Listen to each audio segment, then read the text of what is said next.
Welcome to Codman Square Health Center's Community Nourishment Cooking Series. Today we are cooking at Codman's own teaching kitchen, which is located here in Codman Square at 450 Washington Street. We're in the same building as the Daily Table, which is an awesome non-profit grocery store, and HealthWorks Community Fitness. My name is Addie. I'm a graduate student studying nutrition and dietetics here in Boston, completing my fieldwork experience at Codman Square Health Center. Another fun fact about me, I actually grew up right here in Dorchester, and I know the community and the neighborhood very well. The purpose of these videos is to hopefully introduce new ingredients and flavors in a way that you may not have thought of before.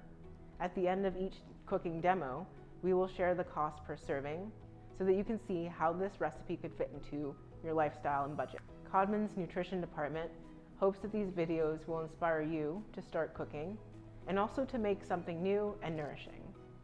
For this recipe, we were able to get many of our ingredients right here next door to Codman's teaching kitchen at the Daily Table. We love to shop here because the Daily Table is local to our community, and it also provides a selection of high-quality fresh produce, meats, dairy, seafood, and grocery staples at prices available to everyone, including prices designed to fit a SNAP budget. Today we will be preparing the Butternut Squash Macaroni and Cheese.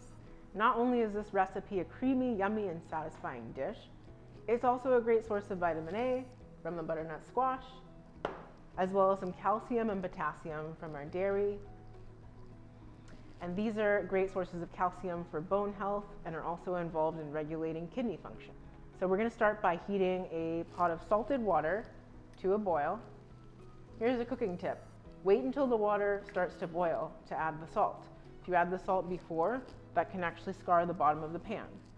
So we're going to add the pasta. We're going to cook this pasta until it reaches an al dente texture. And this just means that it's going to take a little bit more effort to chew the pasta.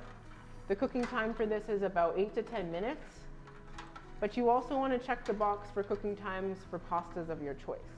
So if you have any gluten allergies, you may substitute for brown rice pasta or chickpea pasta, but just make sure that you check the cooking time of those types of pasta. They tend to be a little bit shorter.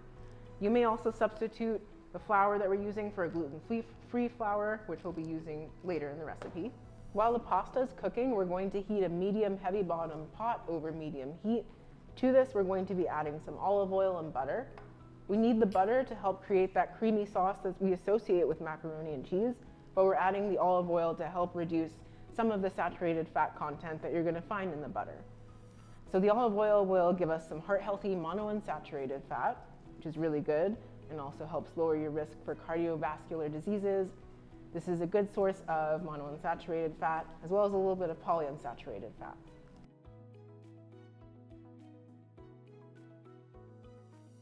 When the butter melts into the oil, we're going to add in the thyme and a grated onion.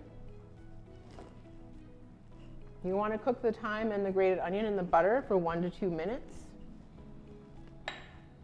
So I'm going to let this melt. So I'm adding in the onion and thyme. And we're going to whisk in our flour and cook this for another 1 to 2 minutes. Now, I don't eat cheese myself. I have an issue with dairy, but there's some pretty good alternatives out there for vegans.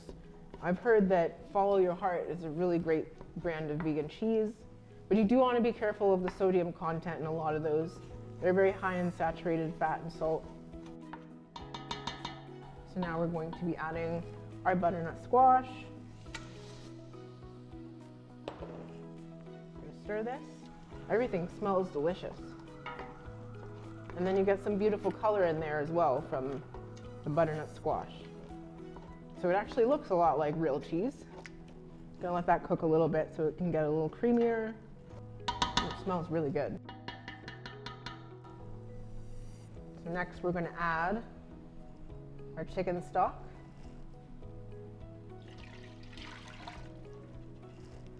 And some milk. Now again, if you have an issue with dairy, you can substitute for coconut milk, any type of plant-based milk. That'll do the trick. I'm going to use the whisk because stuff is a little bit chunky.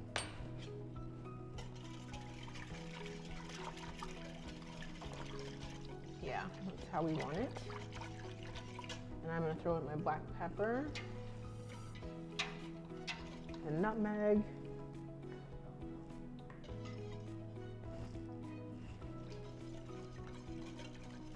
Just going to stir this a little bit more. Now that we've mixed in our stock and our milk, we've brought it to a bubble. We're going to remove the pan from heat, and we're going to add in our cheeses, as well as some nutmeg and black pepper. And then we're going to pour this over our macaroni.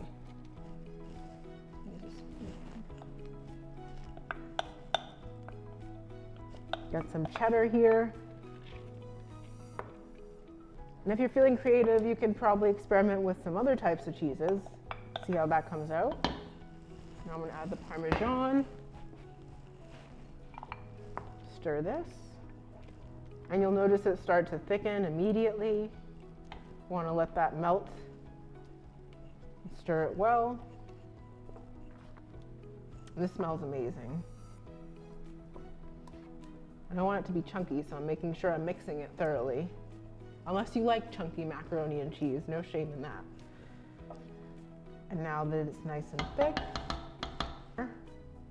nutmeg and our black pepper. Those are the last two ingredients. Pour the macaroni into the pot. I think that'd be a better idea so we don't break the glass. Use my handy spoon to break it up a little bit.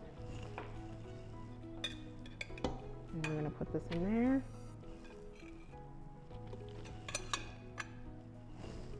And mix it. Now we're going to plate it and serve. Just mix it well.